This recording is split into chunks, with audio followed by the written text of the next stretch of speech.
¿Qué tal? ¿Cómo están? ¿Cómo les va? Bienvenidos a este nuevo capítulo del podcast centenario de Colo Colo, donde estamos conversando con jugadores, exjugadores, técnicos, jugadoras, entrenadoras de la historia de este Colo Colo que en 100 años nos ha traído tantas y tantas alegrías a todos los que somos seguidores del club. Nuestro entrevistado de hoy, mire, si uno tuviera que hacer el siguiente dibujo histórico, yo diría lo siguiente. El arquero de Colo Colo 73, Adolfo Neff. El arquero de Colo Colo 91, Morón. El arquero del tetra campeón de Colo Colo, Bravo. El arquero que pasó a la historia por haber sido campeón durante la quiebra es nuestro invitado de hoy. Eduardo Eugenio Lobos Landaeta. ¿Estoy bien? Qué presentación. Sí, está muy bien. Pero es que así fue, pues. Es que uno a veces sin, no sé si sin esperarlo, pero queda en la historia. Y tú quedaste en la historia del club por ese título. Estuviste 8 años en el club en distintas etapas, en 2 etapas. Pero seguramente eso es lo más trascendente para ti también. Sí, bueno, primero agradecer por la invitación. Es un placer estar acá y poder compartir un poco y narrar esa historia que viví en el club. Sí, yo creo que es, desde mi punto de vista, yo creo que de los dos títulos más trascendentes en la historia del club, sin desmerecer lo demás. Y esto lo hablo a título muy personal. Ya hablamos de la Copa Libertadores 91, que no solamente trasciende lo que es el club, sino que trasciende lo que es un país, que es el primer Mm. equipo, que es el único equipo que ha ganado la Copa Libertadores. Y yo creo que el 2002 no se le ha dado ni la valoración ni la trascendencia que tiene ese título por lo que generó, por lo que fue, porque no estaríamos hablando del club hoy día de un centenario, porque ese club hubiese desaparecido si no hubiésemos tenido la capacidad ni deportiva ni el cínico de gestionar una quiebra para poder sacar el club adelante. Y sobre todo de un grupo de jóvenes que era formado en casa, un técnico, un cuerpo técnico también formado en casa, que le dio una identidad distinta, y todo lo que se generó a través de ese título fue realmente maravilloso. Por eso yo digo que para mí, de los dos títulos, uno que tiene que ver con lo deportivo y el otro tiene que ver con lo emotivo también, con lo emocional, con lo que va generando en la gente, que la gente se volcara en las calles, o en los estadios, a representar y apoyar un grupo de jóvenes que muchos de ellos no habían debutado ni siquiera profesionalmente para jugar. Fíjate que si uno le dice esto a los hinchas más jóvenes, capaz que digan, que sí, ¿cómo va a ser uno de los títulos más importantes? Pero en este programa que hemos estado conversando con muchos periodistas de la época, con mucha gente que ha estudiado la historia del club en estos 100 años, porque este es el programa del- de toda la historia de los 100 años. Fíjate que nos dimos cuenta la otra vez de algo que es súper importante. Si hay algún plantel y algún momento que se parece a los inicios, puros jóvenes, peleando contra algo imposible, habían salido de Magallanes, estaba empezando el fútbol profesional, no sé qué, había que ser de alguna forma caja también, entonces empezaron las giras para ir al sur, entrena a Chiloé, para ir a jugar con el equipo que fuera, canchas de tierra, incluso después, bueno, el viaje a Europa que termina con la muerte de David Arellano. Lo que más se parece en la historia de estos 100 años de Colo-Colo es lo del 2002, porque ustedes tuvieron no solo la responsabilidad de salir a la cancha a jugar por la camiseta, sino mantener vivo el club, que se puede haber acabado. Si la gente dice: "No, imposible que se", no sé, no sé si Colo-Colo no hubiera el plantel no hubiera hecho ese esfuerzo de viajar por todo Chile, juntando las pocas lucas que se podían juntar, si no le hubiera ido lo suficientemente bien como le fue hasta terminar siendo campeón, si no hubieran llenado los estadios, chuta, en una de esas le toca a otro grupo que lo toma de otra manera y se acaba Colo-Colo en el 2002, po. Sí, absolutamente. Por eso digo que quizás no tiene esa valoración. Yo entiendo que las generaciones más jóvenes parten del 2006 en adelante y tienen esa valoración de la historia del club desde ahí. Pero para atrás hay una historia que es muy rica del club, de Colo-Colo 73, el 91, nosotros el 2002. Pero absolutamente, yo creo que si lo pongo en el siguiente contexto, lo pongo al revés. ¿Qué pasa si nosotros hubiésemos en el 2002 no obtenido los resultados, no haber llegado a la semifinal del primer torneo en el con playoff? Habíamos hecho el torneo de clausura, una fase regular muy mala, y entramos casi al último a los playoffs, y ganamos ese campeonato que da un poco vida a lo que estamos hablando ahora de la historia. El club no estaría, se hicieron esfuerzos tremendos. Yo creo que ese año jugamos si no me equivoco, entre 69 y 73 partidos en un año, que es una locura. Y estamos hablando que jugábamos un día domingo por el campeonato y el lunes estábamos viajando en bus a Los Ángeles para jugar partidos amistosos para generar dinero. eh, Íbamos a cuántos programas nos invitaran, se generó la Colotón, grabábamos comerciales sin ningún rédito económico individual de ningún jugador, era todo para que entrara para el club. Nosotros para que teníamos, siguiera respirando Colo-Colo. la gente no sé si lo sabe o no, pero nosotros teníamos tres formas de cobrar y era nosotros cobramos sumas sumamente pequeñas. Era si se generaba el dinero mensual, se pagaba el 100%. Si se generaba menos que eso, nos pagaban el 80% de nuestro sueldo. Si se generaban excedentes a final de año, nos pagaban un poco más por todo ese esfuerzo que habíamos hecho. Pero yo creo que gran mérito nosotros hicimos un mérito deportivo de poner la camiseta y de poner el overall y salir a trabajar, salir a jugar, viajar, muerto, viajábamos en bus.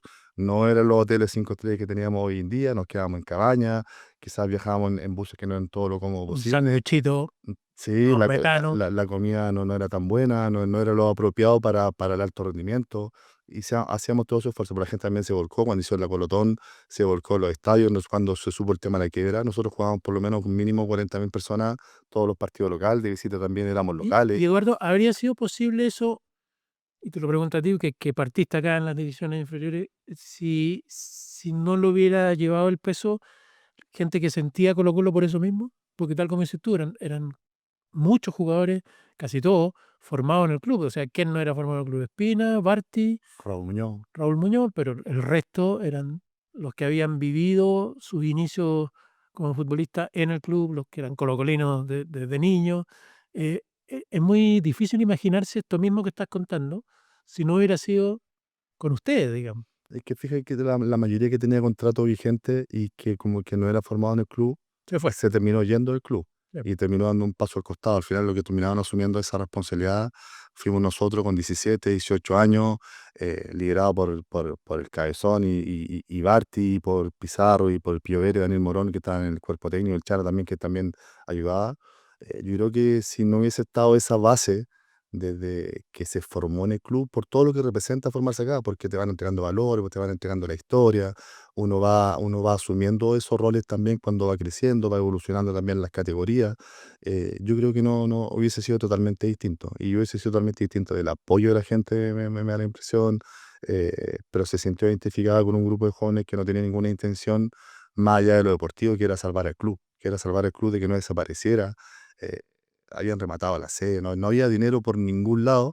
Entonces yo creo que esa identidad que se generó con estos jugadores jóvenes fue tremenda y se dio una conexión muy linda con la gente, porque también, tal como decía, la gente se volcó en ayuda de nosotros sin esperar resultados, simplemente para ayudar a que el club siguiera existiendo. Si Colo-Colo salía séptimo, no habría pasado nada con la gente, digamos. Absolutamente, No, absolutamente. No creo que hubiese sido tan drástico como lo es hoy día si no obtiene un título. claro. Eh, pero en nuestra parte interior también había una responsabilidad con el club, más allá de salvar al club de lo deportivo. La única forma es obteniendo logros deportivos, que se vuelvan a sumar nuevamente los sponsors, de que vuelva esa credibilidad en el club, desde la administración, desde lo deportivo, de los logros. En nuestro interior teníamos esa convicción que nosotros éramos capaces de poder salvar al club de lo deportivo, pero también poder generar nuevamente esa estabilidad administrativa de creer en el club nuevamente en todos los aspectos para poder salvar el club y que sea sostenible en el tiempo. ¿Y hay, Eduardo, algún momento en tu mirada, como se dice ahora, un momento bisagra? Porque lo he conversado con varios que estuvieron en ese plantel en este programa, y me dicen, nosotros al principio era sobrevivir, Mm. y de repente vamos jugando, se van dando los resultados, el equipo se va armando un poquito más.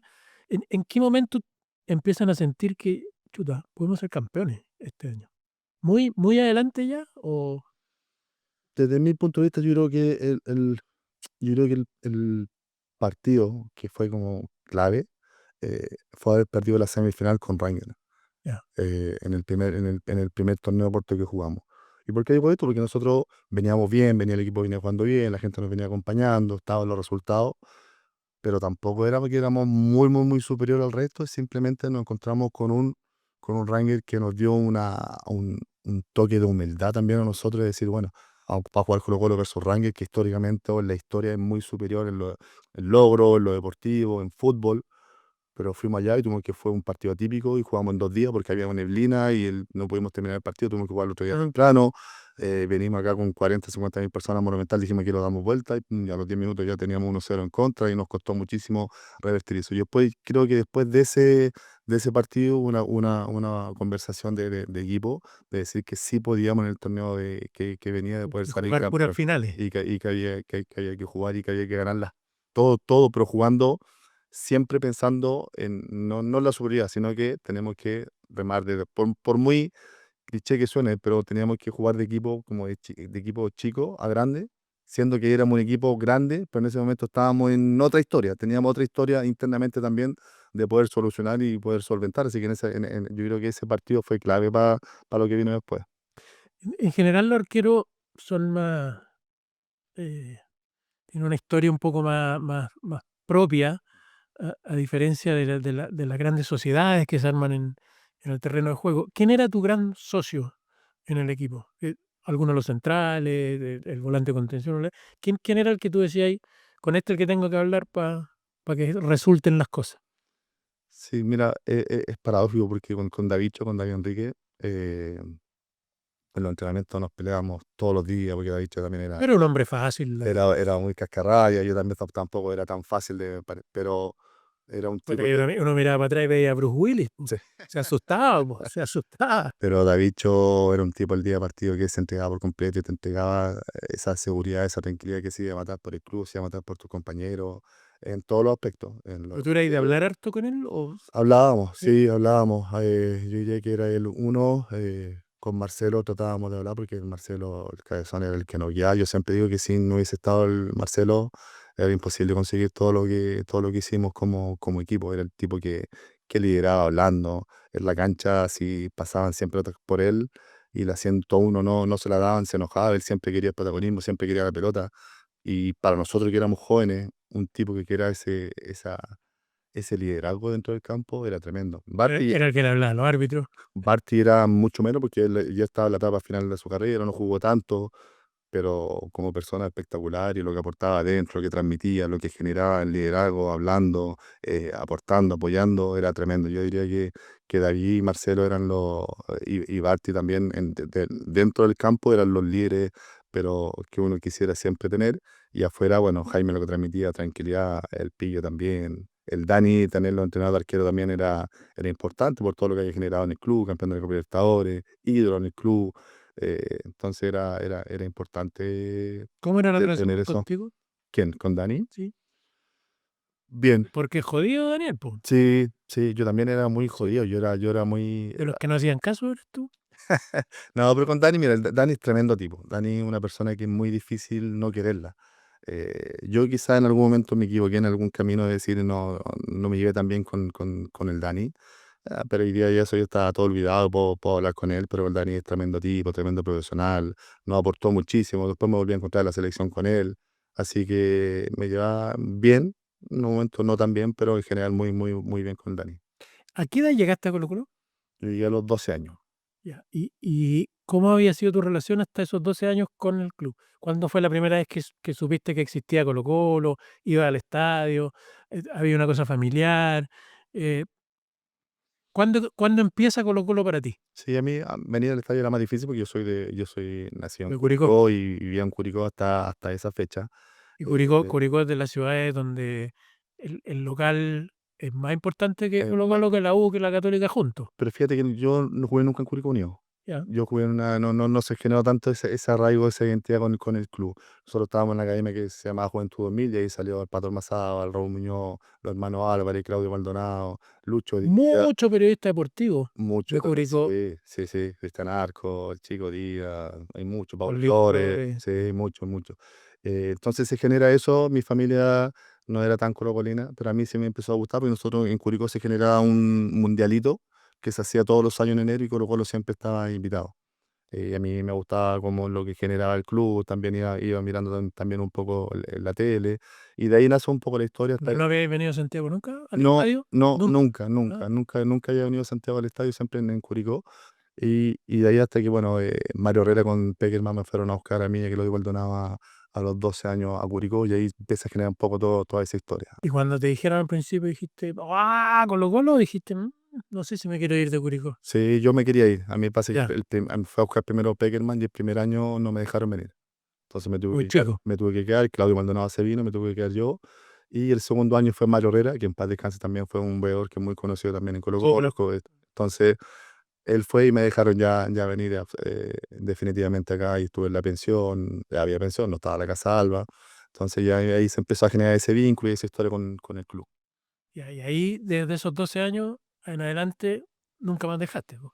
No, Hasta el 2000. no, nunca más. Yo siempre digo que fue importante ese venir acá a Santiago, a Colo-Colo sobre todo por lo que se generó, por la identidad, porque uno se va entregando, Colo-Colo te va entregando valor, te va entregando una base en la etapa formativa para lo que venía después.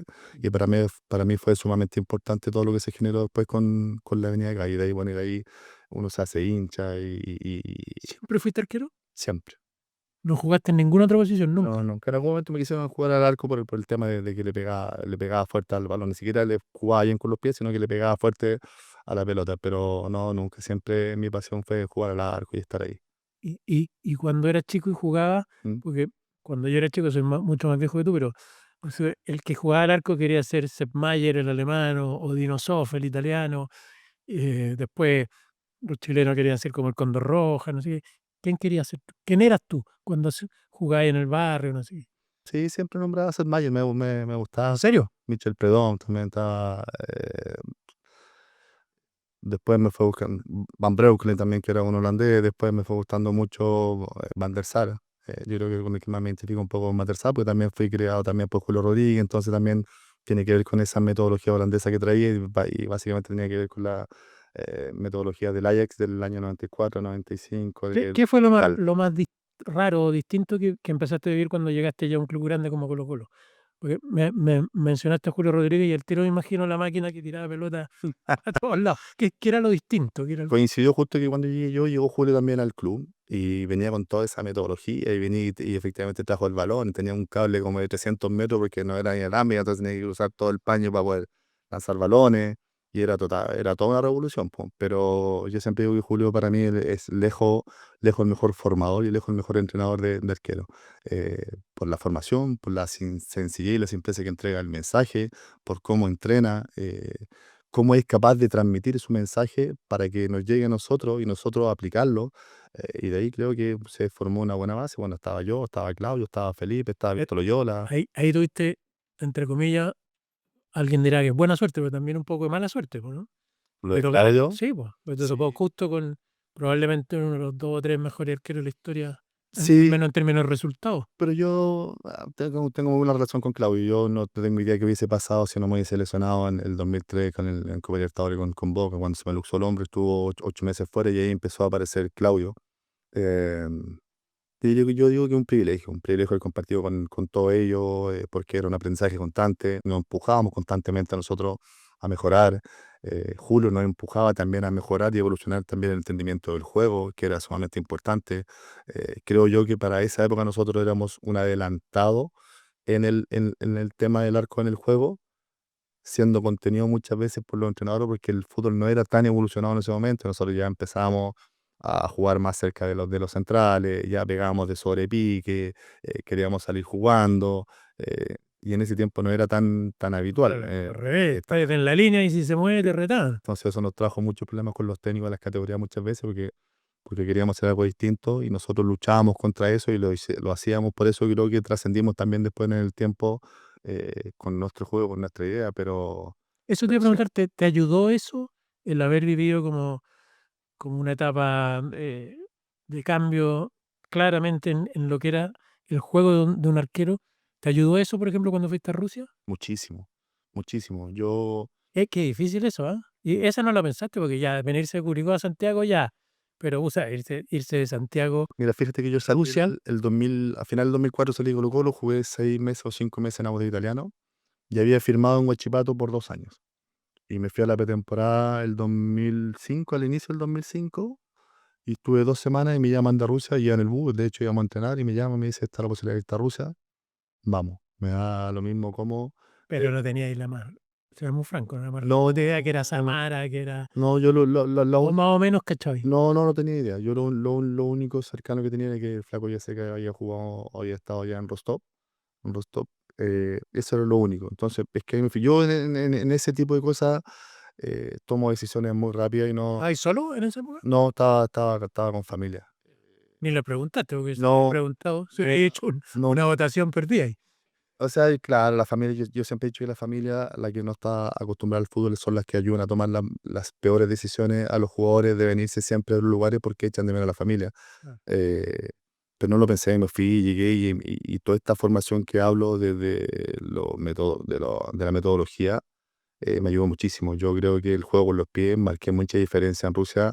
Después mi personalidad también me ayuda a relacionarme más o menos parecida, porque los rusos estamos hablando de que venían de la perestroika, del 91, se disolvió la Unión Soviética, son tipos que son apáticos, que les da lo mismo si tú no hablas el idioma o no hablas el idioma, uno se tiene que adaptar a ellos. Y mi personalidad, que es más introvertida, si me hablan bien, si no me hablan bien también, me relaciono, yo siempre fui muy bueno para entrenar. Y eso los rusos lo valoraron muchísimo. Entonces a mí toda esta etapa formativa me ayudó un montón, desde el crecimiento profesional, de la evolución formativa para poder desarrollarme en el fútbol ruso, que no era un fútbol Al principio por simple. no entendía ahí nada. No, nada. Tenía la suerte que tenía un brasileño que ya llevaba 2 años en el club y hablaba un poquito, y además tenía un traductor que hablaba 15 idiomas, Ya. entonces eso salvaba al principio. Pero cuando ya se fue el brasileño del equipo, ya se fue los colombianos del equipo, y ya el único latino estaba solo, tuve la necesidad de poder querer aprender el idioma y ahí fui súper autodidacta porque me iba aprendiendo las palabras, me las memorizaba y las iba aplicando y así empecé a hablar y después ya Yo le digo, la charla. yo le digo Krylia Sopetov, pero cómo se dice? Krylia Sovietov, Sovietov. Sovietov. Ya. Y ahí, bueno, está a 40 kilómetros, está en Samara, está a 40 kilómetros de Taliati, donde está la fábrica de los autos al lado, donde Colo Colo también tiene un hito Una historia. importante con el 91 con Lada. Eh, Ah, ¿y eso influyó? ¿Sabían, no, digamos, que veníais del club que tenía? no ¿No? influyó, pero para mí fue importante saber eso también, porque también creo también que había una historia, una conexión linda con el club. De hecho, hace un par de días atrás vino un amigo que vino desde Moscú y me lo encontré y que andaba en un museo, no me acuerdo dónde, y sacó la camiseta de Colo Colo el 91 y uno y me dijo por qué tenía la calle y lo tuve que explicar porque era el sponsor y tenía esa conexión. Oye, y ya, pero una cosa es irse a Rusia, que ya es difícil, y en esa época era probablemente bastante más, y otra es quedarse 5 años, 6. 6, ya. O sea, algo hizo clic ahí. ¿Qué? No, bueno, obviamente la capacidad deportiva, futbolística, pero igual uno, si no se siente relativamente cómodo, no se queda 5 años en un país. Sí, lo que pasa es que a mí me fue bien deportivamente. Yo de hecho soy el mejor arquero de la historia, diría, escogido por los hinchas. Eh, ya hasta el año pasado me llamaron a un reconocimiento también, donde está en uno de los parques más importantes de Samara, donde hay murales, y está mi mural ahí como de los mejores arqueros de la historia y de la década que yo estuve también ahí. Entonces, esos reconocimientos son sumamente importantes. También soy el mejor arquero sudamericano que he pasado por la liga hasta hace 2 años atrás. Entonces, esos reconocimientos son importantes y fue una motivación de poder decidir seguir, porque yo había firmado por 4 años, después me renovaron 2 años más, y cuando terminaron esos 2 años más, querían que siguiera 2 años más, y ahí tomé yo la decisión de volverme a Chile, un poco lo que te contaba delante, por un tema ya más Más de familiar, pareja. más personal. ¿Ellos no se acostumbraron nunca? Es que mi hija tenía un tema médico, entonces viajaban cada 3, 4 meses, no podían estar permanentemente. Yo pasé esos 6 años casi prácticamente solo ya, entonces se generó eso y por eso tomé la decisión de venir y de venirme acá a Chile a jugar. Eh, ¿Influía en algo? Voy a preguntar una estupidez, pero obviamente el clima es muy distinto. La forma de entrenar, los momentos de posibilidad de competencia deportiva son muy distintos, o al final termináis jugando la misma cantidad de meses, la misma cantidad de partidos, las mismas. Ahora ha cambiado un poco, pero en la época que estaba yo se jugaba de marzo a inicios de noviembre.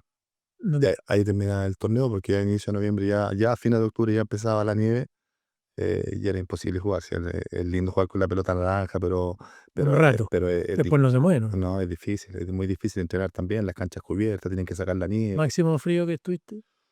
Mira, yo debuté con -12 grados. Mi primer partido me fui a la pretemporada que estábamos en Portugal, de ahí nos fuimos directo al inicio del torneo, -12 grados, y entré con polera, con short, todo, como jugaba acá en Chile, en este tiempo entré con cintillo, dos primeras capas, calza, se notó la diferencia. Y después, bueno, en el día a día puede llegar hasta -20. Lo que pasa es que no se Te siente carga un pelotazo en el muslo.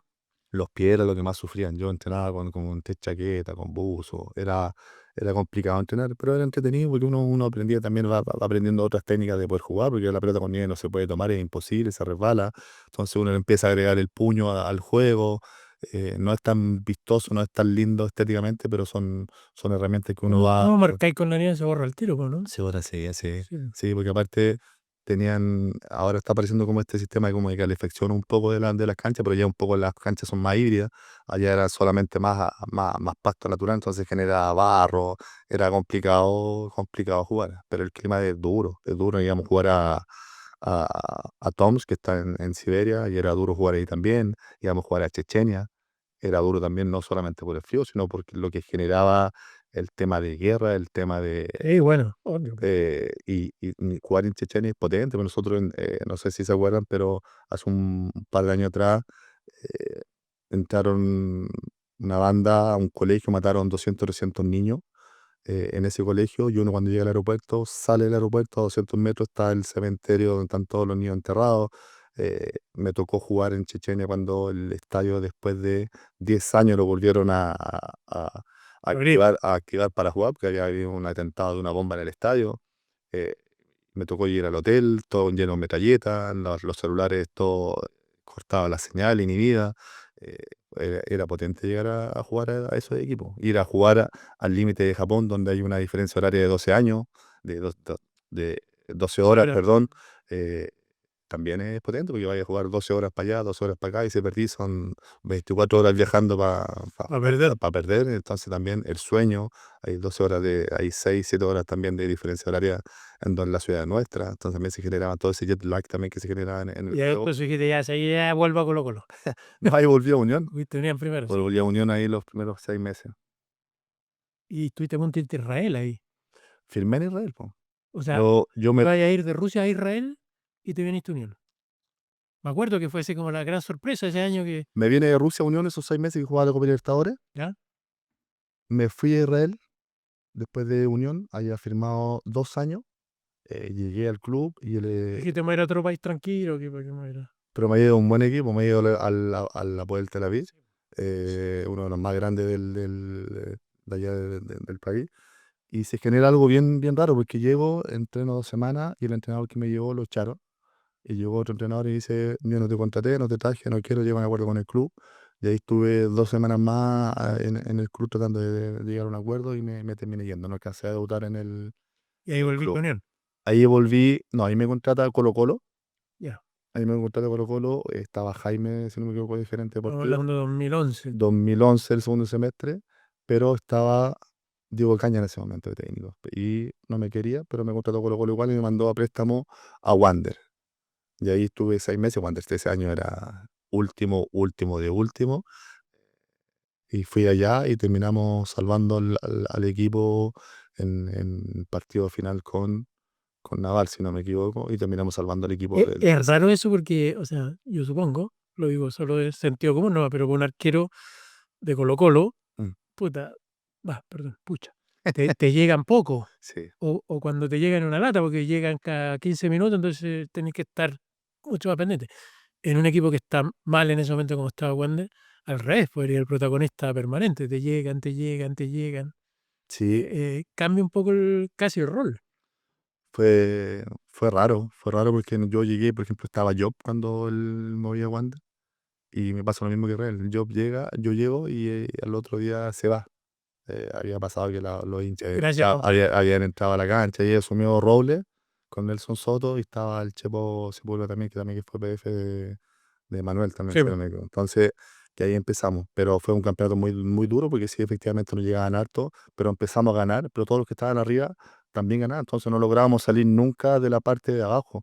Y había un buen plantel, había muy buenos jugadores, estaba Tresor Moreno, estaba el Moise, estaba apareciendo Agustín Parra, estaba el Torto Paso también apareciendo, entonces habían buenos jugadores, simplemente tenían muy, muy malos resultados, pero al final, bueno, terminamos sacando una tarea que fue durísima y creo que también fue sumamente Con una importante. hinchada que no será Colo-Colo, pero Yo siempre digo que Wander es Colo-Colo en menor medida. sí, Tiene esa identidad también de representación del pueblo, claro.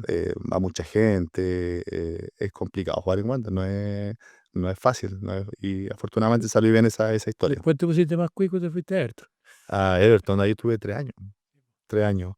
Lo pasé bien y no lo pasé tan bien, pero fue una tremenda, tremenda experiencia. Ahora, nada se parece a Colo-Colo, ¿no? No, nada, nada, ni, Nada de lo que viviste en... es que lo que genera Colo-Colo es totalmente distinto en todo, en el público, la caja de resonancia es mucho mayor, la presión, el jugar acá no es fácil, no es para cualquiera. Acá, desde la infraestructura, de lo que vas generando en el día a día, uno va caminando en la calle y ya la gente te hace sentir esa presión de que uno es jugador de Colo-Colo, que hay que ganar el fin de semana, que hay que ganar el clásico, lo que se vive ante los clásicos es maravilloso. eh, Jugar en esta historia del club también que representa, que te obliga a ganar permanentemente, es potente. Bueno, no solo te obliga a ganar, vas ganando 1-0, tienes que ganar 2-0. Vas ganando 0, tienes que ganar 3-0. Ojalá jugar, ganar ganando bien, pero si no, no importa mucho la forma, y que hay que ganar y conseguir los resultados. Colo-Colo te demanda eso, y demanda eso en el día a día, ni hablar de los que son capitanes, que te demanda una exigencia el doble o triple lo que te generan los demás equipos, pero no hay nada como jugar acá. Yo siempre digo. Y en ese sentido, Eduardo,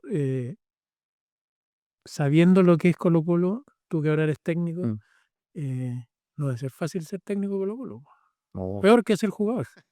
o sea, imagina, ¿Te lo imagináis? ¿Te gustaría? ¿No te es que gustaría? yo toda mi vida prácticamente sé cómo funciona el club, si me imagino, a mí me encantaría algún día poder dirigir el club, y tengo sumamente claro la exigencia, las responsabilidades, eh, lo que genera como técnico Colo-Colo es grande, es fuerte, es de mucha responsabilidad, de mucho protagonismo, eh, no solamente en el día a día, no solamente con la metodología de trabajo, cómo yo hablo, cómo me expreso, cómo represento al club en todas las facetas, de entrenador, cómo lidero ante mi equipo, cómo hago que el camarín de Colo-Colo esté alineado para ir hacia un sentido, hacia un lado.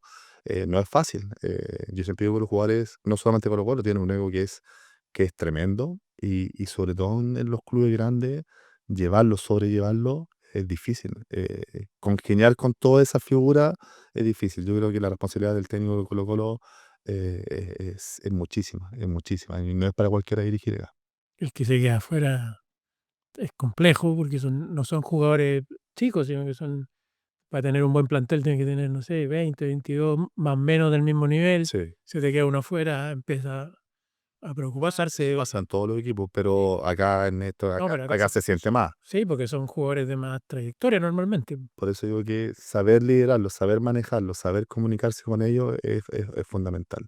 Las habilidades blandas uno las toma muy, muy a veces a la ligera, pero habilidades blandas para poder, comunicar con los jugadores y comunicarse con los jugadores son fundamentales en este aspecto. Muchas veces uno quiere ser autoritario, pero los equipos grandes, ser autoritario, y yo creo que ha pasado en algunos lados, te terminan sacando el mismo plantel, te termina sacando del puesto siendo tan autoritario. Entonces uno tiene que saber cuándo ceder, cuándo dar, cuándo ser exigente, cuándo abrazar al jugador, cuándo mimarlo.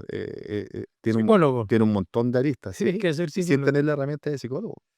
Oye, no puedo dejar de preguntarte antes de cerrar, pero Sudamericano sub-20 en Ecuador, partido con Bolivia, eh, que había muchos suspendidos, ¿no? Ese era el tema, Suspendido y expulsado. suspendido y expulsado. Y de repente este señor entra a la cancha, pero no como arquero, como delantero, y hace un gol. Y le ganamos 3-1 a Bolivia con... 3-1 a Bolivia. fue el tercer gol, ¿no es cierto? Tercer gol. Ya, eso sí que es raro. ¿No? Es muy raro, mira, se generan dos. Pero lo único que podría haberme imaginado algo así, y que en algún momento era reconocido como muy buen jugador, porque además, igual que tú, le pegaba muy fuerte, era Marcos Cornet, Sí. que en su época era, a veces jugaba de 7, en el Mundial del 82 lo quisieron contratar como puntero, que lo vieron jugar, pero un arquero que entre como delantero y que además haga un gol es muy raro. Se generó eso, si no me equivoco, quedó en la historia porque un arquero entró vestido de jugador de campo en los Sudamericanos Sub-20 y marcó un gol y quedó como el primer arquero en la historia que me había marcado un gol. Y había hablado con el Negro Pinto antes, me dice, está la posibilidad, porque habían dos compañeros más y yo que me vestía de arquero y jugador de campo. No tenía ni camiseta, por lo tanto me tuvieron que armar una camiseta de mi compañero Gino ¿Qué, Reyes, que qué número, qué número tú? era el 2 pero yo era el 12 porque jugaba Johnny en ese Sudamericano. Y me dice, está la posibilidad de que entre, pero que capaz que no. Y faltando 10 minutos íbamos ganando 2-1 y Bolivia nos estaba atacando, tirando centro. Y si empatábamos, quedábamos fuera del hexagonal para clasificar al Sí, Mundial. pues, ahí clasificó, pues. Ahí clasificamos al Mundial. Eh, y me dice, en los últimos 10 minutos vas a entrar por Villanueva, lo único que te pido es que presioní y corráis. Y yo le dije, sí, ningún problema. Estábamos en altura, si no me equivoco, estábamos como a 2.400, 2.600 metros de altura. Pique, pique, ahogadísimo, no podía más, ya a los 2 minutos no podía más, entonces para lo que había entrado ya no servía. ¿No habían entrenado nunca contigo en algún No, puesto de no, no, campo, digamos? no, nunca, no, porque es muy difícil que se genere teniendo 7, 8 jugadores en el banco, que yo entre por sobre ellos, significa que Mm. algo está mal para poder entrar yo por sobre De ellos. hecho, mucho más común que un jugador de campo se ponga Entre el arco. al arco que un Claro. arquero en situación. Y entonces entro y Pardo me da un pase y entro. Pardo, el que era de la U. El Seba Pardo, ¿Sí? en mano a mano con el arquero y le defino el primer palo. Primero la definición feísima porque nunca había hecho un gol y empecé a celebrar que no tenía idea. La camiseta me quedaba chica porque era como una talla menos de lo que yo era. Estaba flaco, así que la podía ocupar sin problema. Pero después de eso se genera eso que queda en la historia. ¿Y en el momento te diste cuenta que era una rareza, pero brutal? ¿O Sí, no pensaste que era primera vez en la historia? Ni nada? no, eso no tenía idea. No tenía idea, me empecé a dar cuenta después porque lo que generó en términos de prensa después del partido fue una locura. Tengo que haber estado 1 hora hablando fácil después con la prensa en conferencia después de ese partido y solamente por el tema del gol, porque había quedado en la historia, que el arquero. Nunca más te pasó nada siquiera cercano a eso. No, nunca. Parecido. No, nunca. Y después lo que se genera a mí me da risa porque después llego acá a Chile y Julio me felicita, pero me dice, pero bueno, perdón, es una falta de respeto lo que te hicieron, cómo entráis de jugador de campo y se puede hablar con el Negro ¿Por qué Pinto. dijiste que no? ¿Y por qué dijiste que sí para jugar y por qué no? Le digo, Julio, pero si pasó y había que ayudar. Y habló con el Negro Pinto y el Negro Pinto Le fue a reclamar. no me llamó como en 3 citaciones más después para el previo al Mundial, no me llamó. Y ahí después tuve que hablar con Julio también porque estaba enojado, estaba molesto, pero fue una tremenda, tremenda historia. Y eso está hasta el día de hoy, aparece cada cierto tiempo. Más que para mí va quedando también para los hijos y que lo van viendo y lo van valorando y lo van viendo con el ¿Y han tiempo. visto el video juntos? Sí, lo hemos visto, me dice la aceleración muy fea. Pero Pero, pero, bravo. ¿Qué iba a hacer? pero maravilloso, maravillosa experiencia, muy linda. Eduardo, te quiero agradecer por haber venido al programa, por haber contado la historia. Te quiero agradecer además a nombre de los hinchas Colo-Colo por esto que hablamos al principio, por haber sido parte de algo que fue muy importante para la historia del club. Y ese título del 2002 y lo que significó el esfuerzo de ese plantel para que Colo-Colo siguiera vivo, es así de simple. Y te quiero entregar además unos regalos que le entregamos a todos los que han venido al programa. Quédate hasta con la bolsita que Está lindo. viene como regalo, pero bolsa centenaria no va a haber mucho. La colección de pins de distintas etapas de Colo Colo. El banderín. ¿Eres bueno para juntar cosas? Mi hijo, ¿Juntaste cosas? Ah, mi ya. hijo, mi hijo junta todas estas cosas, las medallas que Pero tú tengo, tenéis camisetas de Rusia, las de... tengo, él la ocupa, Ya, él la ocupa todas. ahí es. Sí, se llama Lobo. Sí, Decía Lobo atrás, el uso. en ruso lo decía Lobo. Y tengo ¿Cómo se dice Lobo en ruso? Lobok. Ah, Y ya. está en latino también, porque como jugamos en la UEFA en ese tiempo, la Europa League, también está en latino. Este es el banderín del programa, del Maravilloso. podcast centenario, para que me guardo. Unos audífonos para que escuche música o los partidos cuando quiera. Y el agradecimiento de nuevo por haber venido y por todo lo que le diste al club en estas 2 etapas. No, gracias a usted, Felipe, por la invitación. La verdad siempre es grato poder conversar de un poco de fútbol, de la historia, poder comentar y transmitir y que la gente vaya viendo un poco que la historia es mucho más grande que cierta cantidad de años para adelante y eso trasciende en el tiempo y eso es maravilloso poder expresarlo, poder compartirlo. Así que siempre es un agrado poder, sobre todo en este centenario del club, no creo que volvamos a vivir otro. Así que es grato O poder, sea, el club sí, ojalá. sí, Nosotros, es grato poder ser parte de esa historia y poder compartirla. Así que gracias por la invitación a ustedes. ahí está. Eduardo Lobos, el arquero de la quiebra, el arquero que nos sacó campeones en uno de los años más difíciles, si no el más difícil en la historia del club. Nosotros nos volvemos a encontrar en el próximo capítulo. Chao.